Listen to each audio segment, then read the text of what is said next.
Miklík krásne skontroloval puk Revaj, ešte narážačka, krásny gól! Viedenský 2-1 po Revajovej prihrávke.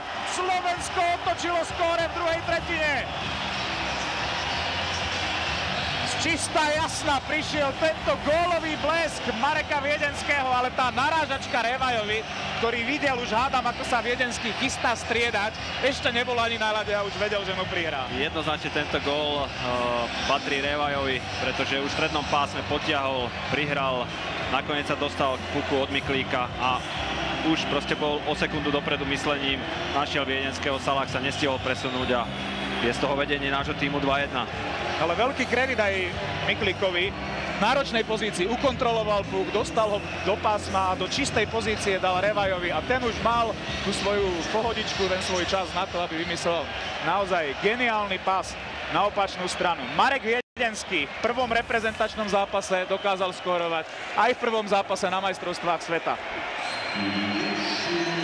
Takýchto debutov